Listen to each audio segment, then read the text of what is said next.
Alhamdulillah, salatu wassalamu ala Rasulillah wa ala alihi wa sahbihi wa mawalah. Ikhwah sekalian, kita lanjut ya pembahasan Alfiya Ibnu Malik. Kita coba masuk kepada pembahasan berikutnya ya tentang kalam. Ibnu Malik rahimahullah mengatakan, kalamuna lafdzun mufidun kastaqim wasmun wa fi'lun thumma harfunil kalim. Wahiduhu kalimatun wal qawlu am wa kilmatun biha kalamun qad yu'am. Bil jari wat tanwini wan nida wa al wa musnadin lil ismi tamyizun hasal bita fa'alta wa atat wa yaf'ali wa nunu akbilan fi'lun yanjali diwahumal harfu kahar wa fi walam fi'lun mudhari'un yali lam kayasham wa madiyal af'ali bita miz wasim binuni fi'al amri in amrun fuhim wal amru illam yakul linnuni mahal fi huwa ismun nahwusah wa hayyahal. Jadi ini masuk kepada pembahasan yang pertama ya, yaitu tentang al-kalam wa ma yata'allafu minhu ya. Kalam dan susunannya. Ya, dan apa-apa yang kalam itu tersusun darinya. Jadi maksudnya kalam dan hal-hal yang menyusun kalam itu. Ya, jadi kalam itu kan adalah perkataan ya, dia kalimat. Nah, nanti kalimat itu terdiri dari apa saja unsur-unsur yang membentuknya, yaitu yang dimaksud dengan wama yata'allafu minhu. Ya. Nah, di sini pembahasan ilmu nahwu ini selalu diawali dengan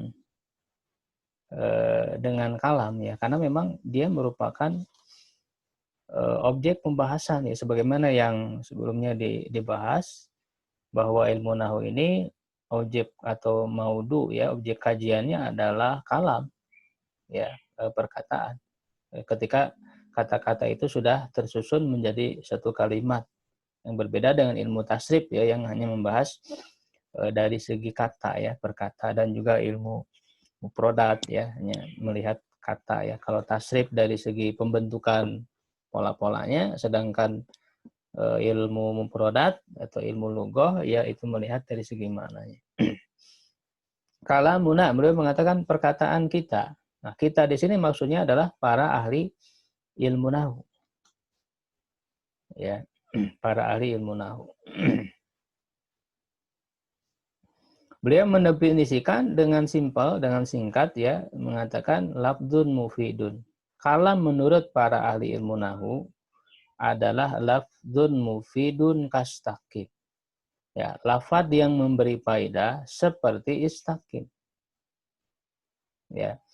Nah, ini beliau mengatakan tadi kalamuna ya, menurut para ahli ilmu nahwu. Ini untuk membedakan dengan kalam menurut para ahli bahasa ya, bahasa Arab secara umum ya, lugawiyin.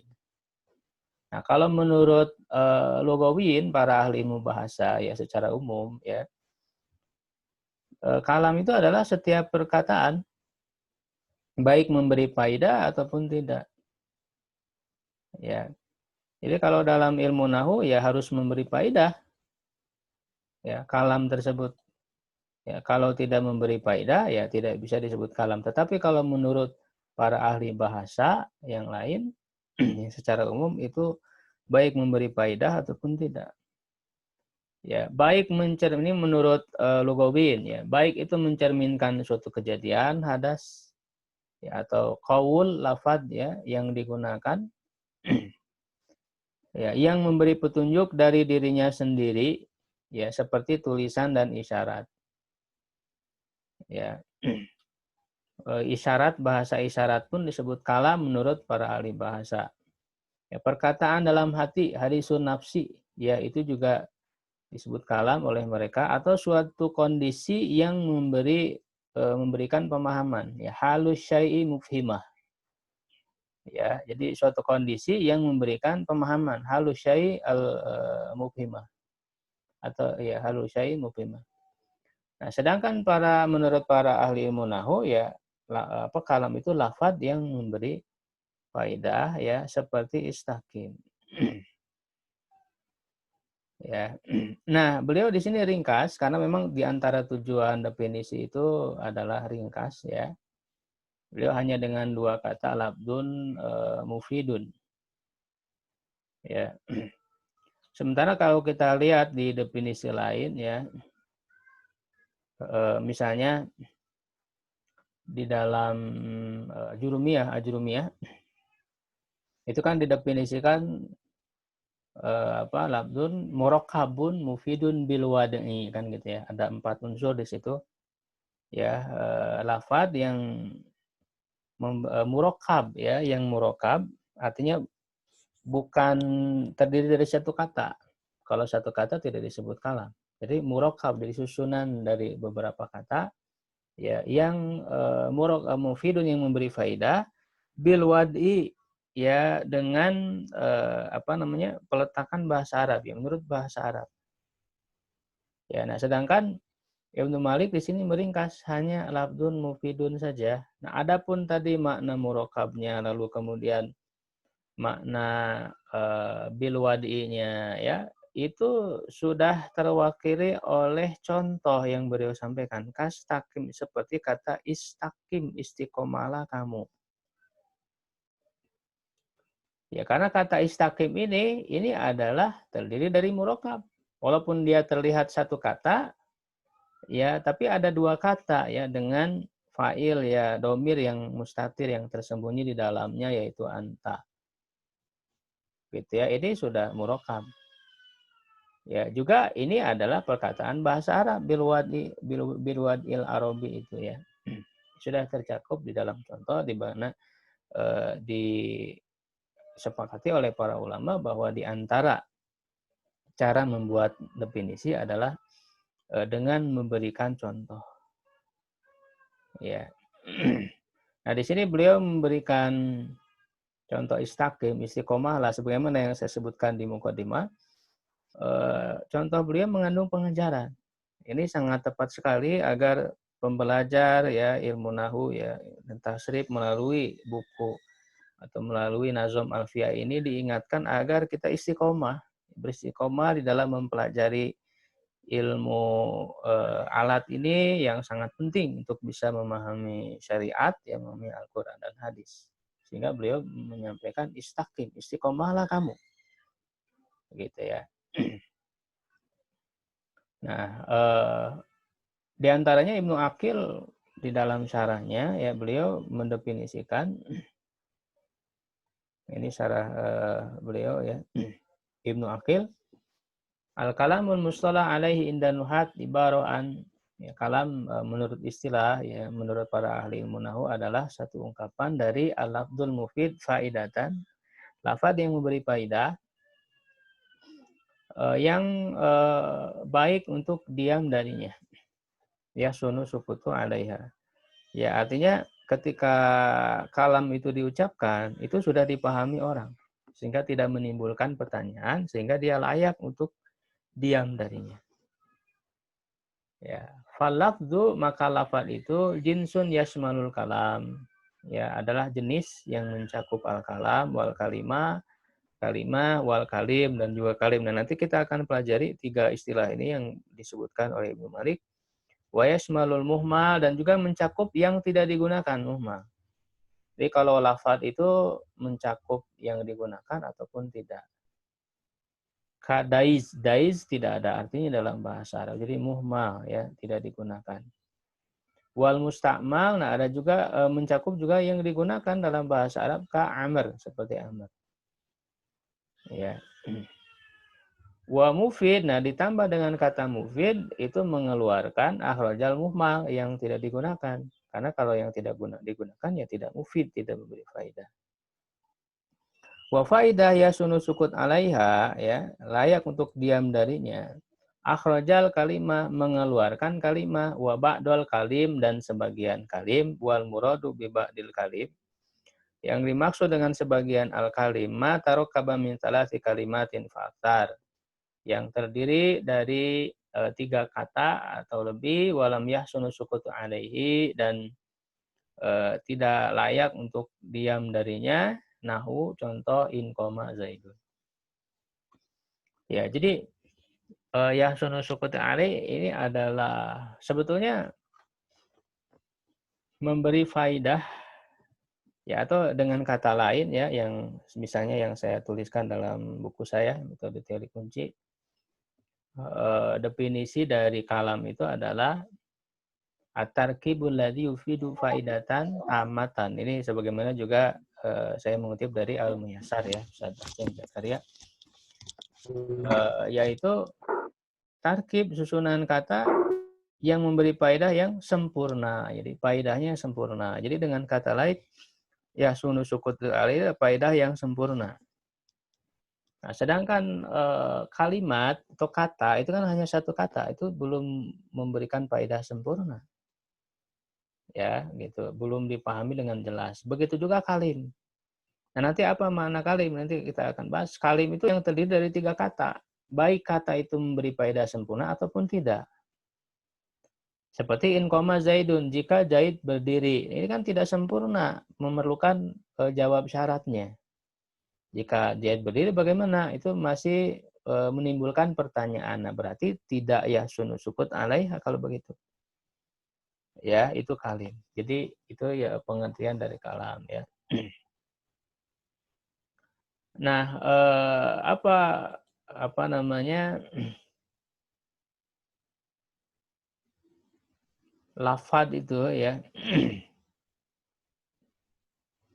Jadi di sini beliau lebih memilih definisi dengan kata lafad ya daripada qaul ya.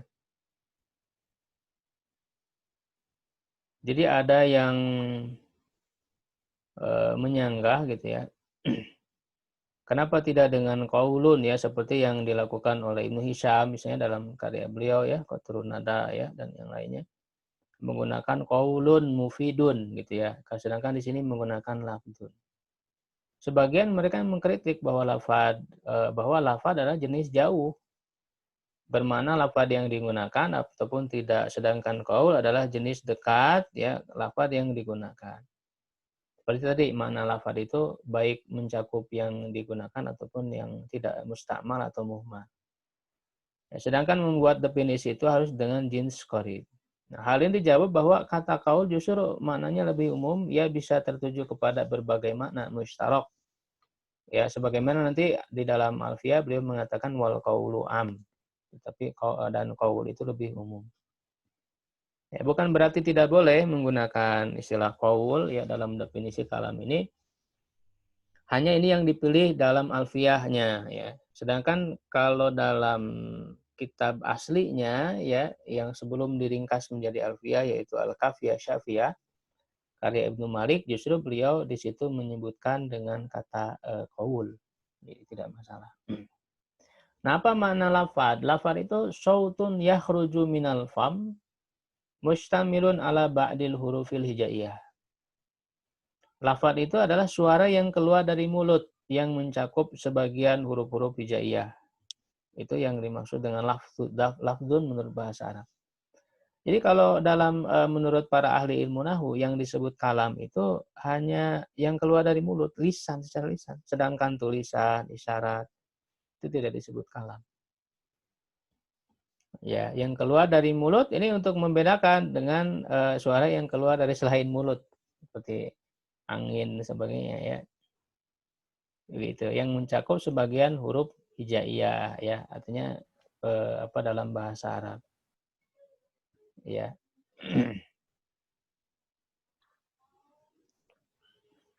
Nah, ini kemudian Ibnu Aqil ya menjelaskan wala yatarakabu kalam ila min ismain. Kalam itu ya karena tadi ya dia adalah yang memberi faidah yang sempurna ya. Maka dia minimal terdiri dari 2 isim. Nahu Zaidun qaimun. Zaid berdiri. Ya, atau sedang berdiri. Au min ismin wa fi'lin. Atau terdiri dari isim dan fi'il. Ka qoma Zaidun. Qoma fi'il, Zaidun isim ya. Wa kaqaulil musannif, dan seperti perkataan musannif Ibnu Malik, istaqim dalam contoh beliau ya, kalamuna lafdun mufidun kastaqim, istaqim.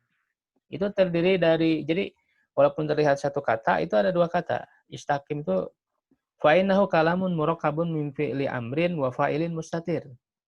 Dia adalah kalam yang terdiri dari fi'il amr ya dan fa'il yang mustatir. Wa takdir asalnya istaqim anta. Tapi tidak boleh ini dinampakkan antanya itu ya, harus mustatir wujuban. Fastagna bil misali an yakul ya, dia mencukupkan ya, atau tidak butuh dengan contoh yang beliau sebutkan itu dari perkataan faidah yahsunu sukutu alaiha. Jadi tidak perlu menyebutkan faidah yahsunu sukutu alaiha karena sudah terwakili oleh contoh tadi istaqim. Maka annahu qala, seakan-akan dia berkata al kalam wala mufid faidatan ka faidati istaqim. Ya, kalam itu adalah lafaz yang memberi faidah dengan faidah seperti faidah yang terdapat dalam contoh istaqim, begitu. Nah, dengan begini tidak benar kalau ada orang mengatakan seperti sebagian ahli ilmu usul fikih, misalnya Imam Al-Haramain Al-Juwaini dalam kitab beliau ya Al-Waraqat ya, itu mengatakan bahwa kalam itu minimal mengatakan terdiri dari huruf dan isim. Nah, ini tidak benar. Ya, tidak bisa ya huruf dan isim, dan beliau mencontohkannya dengan nida, panggilan ya Muhammad.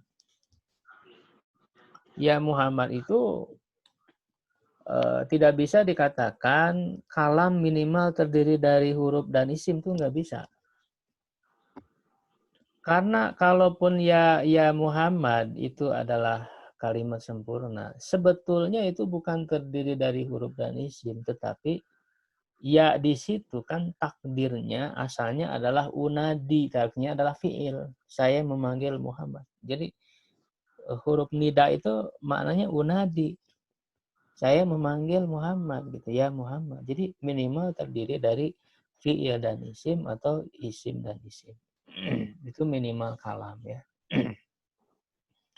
Wa inna maqala al-musannif, ya hanya saja penulis Ibnu Malik mengatakan kalamuna, perkataan kita ini yang saya jelaskan tadi, liyu'lam anna ta'rif, agar diketahui bahwa definisi dari kalam ini innama huwa lil kalam fi istilahin nahwi. Ya, kalam menurut istilah para ilmu nahwu la fi istilahil lugawiyyin, bukan ya menurut istilah para ahli bahasa, wa huwa fil lughah, dan dia menurut bahasa ismun likulli ma yutakalamu bi, adalah nama bagi setiap yang dibicarakan, mufidan kana au ghairu mufid. Ya, baik itu memberi faedah yang sempurna ataupun tidak, itu menurut istilah lughawiyyin. Ya.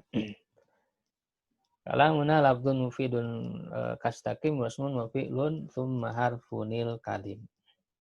Nah, kemudian beliau menyebutkan tentang istilah kalim. Di situ sebetulnya dibalik ya. Kalim itu ismun, fi'lun, summa harfun. Jadi kan dibalik ya, wasmun wa fi'lun summa harfunil kalim. Asalnya al-kalim ismun wa fi'lun summa harfun. Ya, jadi kalim itu ya adalah mencakup isim, fi'il, dan huruf. Nah, kalim itu apa? Ismul jinsin, isim jenis. Ya, isim jenis jama'. Jadi ismu jinsin jam'in. Kalim itu dan wahiduhu mufradnya itu kalimah. Ya, gitu ya. Jadi kalim itu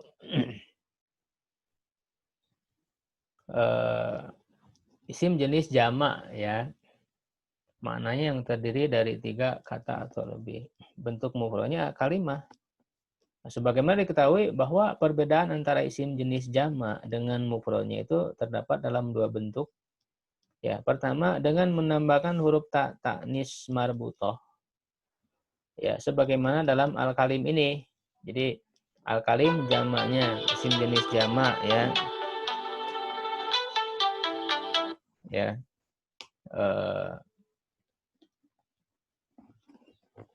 Lalu ditambahkan ta' marbutah, itu jadi mufradnya al-kalimah. Ya, sebagaimana dalam contoh lain misalnya bakorun, ya mufrodnya bakorotun, tinggal ditambah betul. Syajarun jadi syajarotun, tamrun jadi tamrotun, ya kurma. Atau yang kedua dengan cara ya dengan menambahkan huruf ya nisbah. Contoh arabun, orang-orang Arab, jama. Nah, untuk mufradnya tambah ya nisbah, arabiyun, satu orang Arab. Rumun, orang Romawi, ya rumiyun. Jundun, tentara, ya itu isim jenis jama. Untuk satuannya kita katakan jundiyun. Ya, sebagaimana disebutkan oleh Ibnu Malik dalam Kafiyah Syafiyah, beliau mengatakan wama bita'in au biya'in ufrida fahuwa ismu jam'in kamajusin wahida. Dan apa yang dengan tambahan tak taknis dan ya nisbah dimufrodkan, maka dia adalah isim jenis seperti majus, orang majusi, dan hida, hida nama burung. Gitu ya. Jadi majus, majusi satuannya itu ya. Jadi kalim di sini adalah sebagai isim jenis jama. Nah, untuk satuannya ada kalimah. Nah, dia terdiri dari tiga, mencakup tiga, yaitu isim, fiil, dan huruf. Nah, apa makna dari ketiga ini? Sejak awal dari segi maknanya ini sudah disampaikan oleh Ali bin Abi Thalib ya, sebagaimana perkataan beliau kepada Abul Aswad Adu Ali itu yang meletakkan ya awal ilmu nahu itu. Ya, saya di sini dikatakan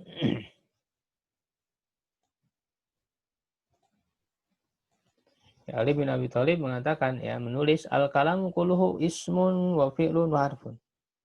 Kalam itu seluruhnya isim, fi'il, dan huruf.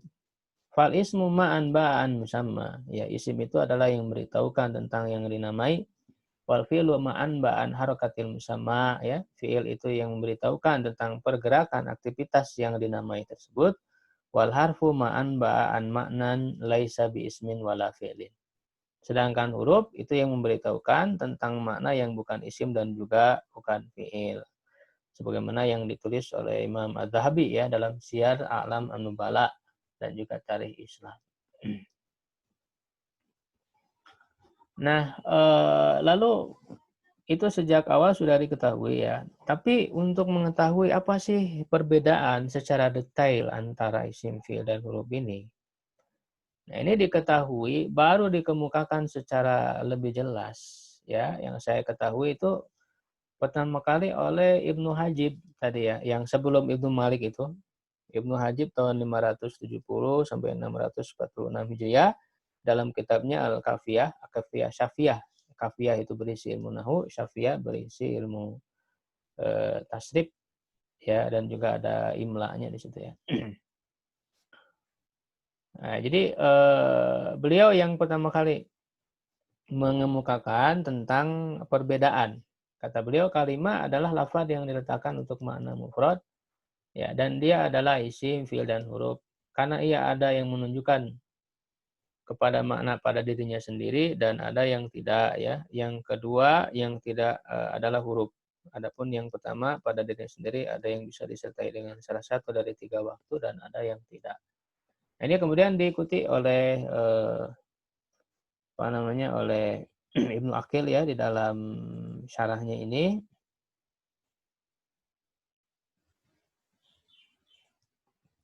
Ya, beliau mengatakan indalat ala ma'nan fi nafsiha ghairi muqtarinatin bi zaman fahiyal ismu. Kalau kalimah ini kan kalimah ya kalau satu itu menunjukkan mana pada dirinya sendiri. Nah, ini menunjukkan mana pada dirinya sendiri mencakup isim dan fiil. Misalnya ketika disebut Muhammadun, Muhammad itu udah tergambar. Muhammad berarti sesosok lelaki yang bernama Muhammad. Kursi sudah ada gambarannya kursi di pikiran kita. Begitu juga fiil ketika disebut berjalan, berarti tergambar berjalan itu bagaimana, duduk, makan gitu ya. Itu makna fi nafsiha. Nah, ini untuk membedakan dengan huruf. Kalau huruf itu memberi maknanya fi ghairiha pada yang lainnya. Dari itu kan ketika disebut min, dari belum tergambar dalam pikiran kita. Ya. Jadi ketika disandingkan dengan kata lain, ya minal baiti dari rumah, baru ada gambaran dalam pikiran kita. Itu yang dimaksud dengan dalat ala maknan fi ghairiha untuk huruf. Sedangkan isim dan fi'il ini dalat ala maknan fi nafsiha. Lalu apa bedanya antara isim dan fi'il? Nah, perbedaannya di kalimat berikutnya. Ya, kalau isim ghairi muqtarinatin bi zaman. Tidak bisa disertai dengan waktu. Waktu itu mencakup telah, sedang, akan. Tidak bisa dikatakan telah Muhammad, sedang Muhammad, akan Muhammad. Telah kursi, akan kursi, sedang kursi. Tidak bisa. Nah, ini yang membedakan dengan fi'il. Ya, wa in iqtaranat bi zamanin fahiyal fi'lu. Nah, kalau bisa disertai dengan waktu, maka itu adalah fi'il. Wa illam tadulla ala ma'nan fi nafsiha, kalau tidak memberikan petunjuk kepada makna pada dirinya sendiri, bal fi ghairiha, tetapi pada yang lainnya, fahiyal harfu, itu yang disebut dengan huruf. Jadi secara rinci seperti ini Ibnu Hajib ya yang pertama kali menemukan definisi yang secara rinci seperti ini. Lalu apakah itu kalim? Nah tadi ya kalim itu karena jamaknya, yang namanya jamak itu minimal terdiri dari 3. Matarok kabamin salasi kalimatin faksa. Yang terdiri dari 3 kata atau lebih. Kakaulika seperti perkataanmu in, koma, zaidun. Ini ada 3 huruf, 3 kata. In, koma, dan zaidun. Wal kalimat hiyal lafdul maudu limaknan mufradin. Nah, sedangkan kalimah lafad yang diletakkan untuk makna mufrad. Jadi menunjukkan satu. Faqauluna maka perkataan kita al-maudu li maknan ahrojal muhmal. Yang diletakkan untuk makna di lafdun lahu maknan. Lafad yang memiliki arti ya. Maka keluarlah yang tidak ada maknanya. Tidak digunakan. Muhmal seperti dais. Tidak ada maknanya. Ya, wa qauluna mufrad, perkataan mufrad ahrajal kalam fa innahu maudun li makna ghairi mufrad, li maknan ghairi mufradin. Ya, maka keluar dari makna kalimah itu kalam, karena kalam itu diletakkan bukan untuk makna mufrad tapi untuk makna perkataan tadi, susunan kata ya, susunan kalimat. Jadi kalau satu kata disebut kalimah. Ya, kalau berupa kalimat dalam bahasa kita ya, jumlah yang memberi faedah yang sempurna itu namanya kalam. Sedangkan kalim itu adalah susunan kata tarkib yang terdiri dari 3 kata. Itu kalim. Baik susunan kata tersebut memberi faedah sempurna ataupun tidak. Begitu. Ya, summa dzakara al-musannif rahimahullah taala annal qaula ya umul jami ya. Kemudian Ibnu Malik menyebutkan bahwa qaul itu lebih umum mencakup semuanya. Jadi qaul itu bisa untuk kalam, bisa untuk kalim, bisa untuk kalimah.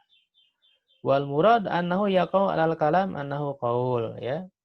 Terhadap kalam juga disebut qaul wa yaqau aidan 'alal kalim wal kalimah annahu qaul. Wa zama ba'dum anal asla istimalu fil mufrad. Sebagiannya menganggap bahwa asal penggunaan qaul itu untuk mufrad. Ya, padahal tidak ya. Sebagaimana disebutkan oleh Ibnu Malik bahwa qaul itu lebih umum ya. Jadi kata beliau wahiduhu kalimatun, satu dari kalim itu kalimatun ya, wal qaulu am.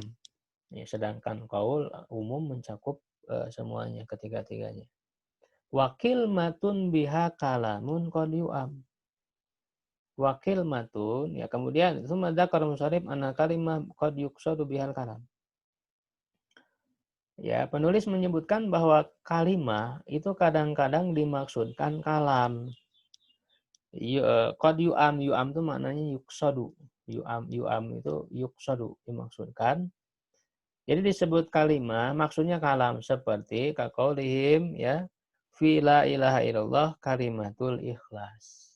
Ya, seperti disebut kalimatul ikhlas, kalimat al-ikhlas maksudnya kalam, perkataan la ilaha illallah. Karena la ilaha illallah itu kalam bukan kalimah. secara hakikat. Nah, ini penggunaannya majas. Ya, majasnya dalam ilmu balaghah adalah majas mursal, alakonya juz'iyah. Dalam arti menyebutkan dari salah satu bagiannya. Seperti menyebut sholat dengan ruku. Ruku itu salah satu bagian dari sholat. Warka'u ma'rofi'in. Gitu ya. Nah, ini juga disebut kalam, disebut kalimah. Nah, kalimah adalah bagian dari kalam. Kalimatul ikhlas. Ya. Nah, sebagaimana juga misalnya di dalam di dalam ayat Al-Qur'an, ya, misalnya di surat Al-Mu'minun ayat 100 ya, la'alli a'malu sholihan fima taraktu. Ya, agar aku beramal soleh pada apa yang telah aku tinggalkan. Kalla, ya, sekali-kali tidak bisa. Kalimatun huwa qailuha, yaitu adalah kalimah. Ya, disebut kalimatun. Kalimatun di sini maksudnya kalam. Karena perkataan la'alli a'malu sholihan fima taraktu itu kan kalam panjang itu. Itu bukan kalimah.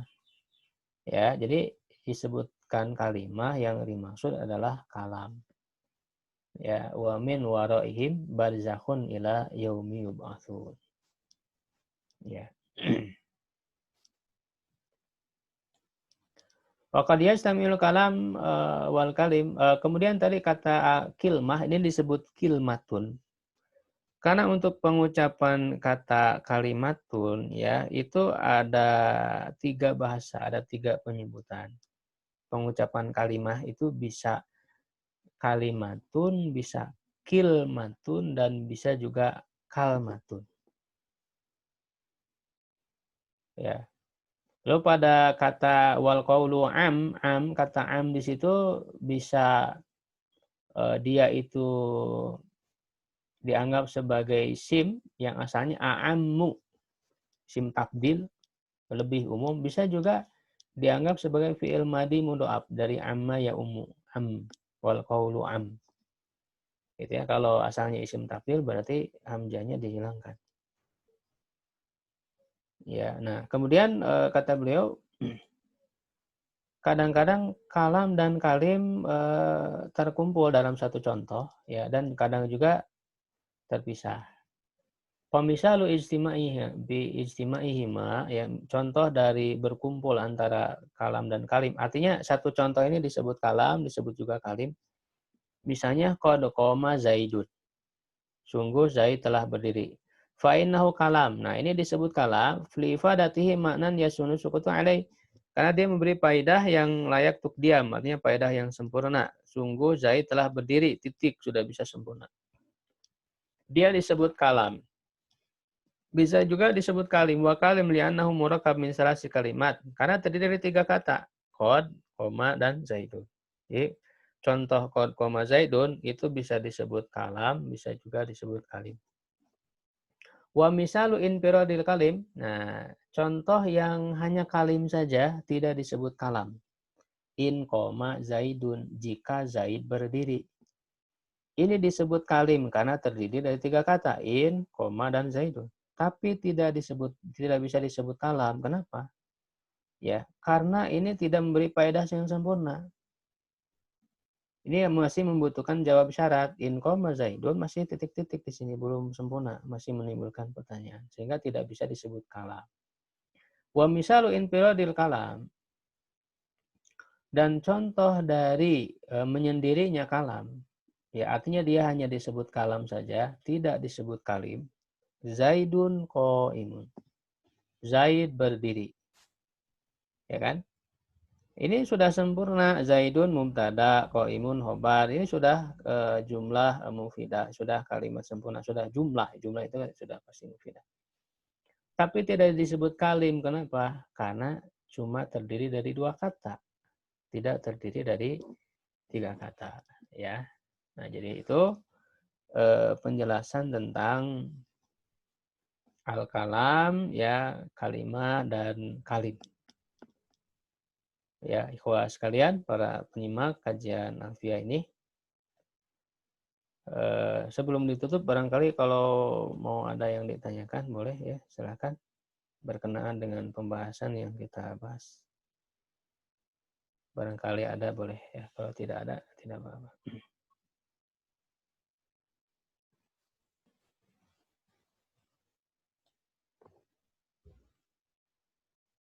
Baik, kalau tidak ada, kita cukupkan ya pembahasan kita pada kesempatan kali ini. Mudah-mudahan bermanfaat ya. Wallahu a'lam bishawab. Assalamualaikum warahmatullahi wabarakatuh.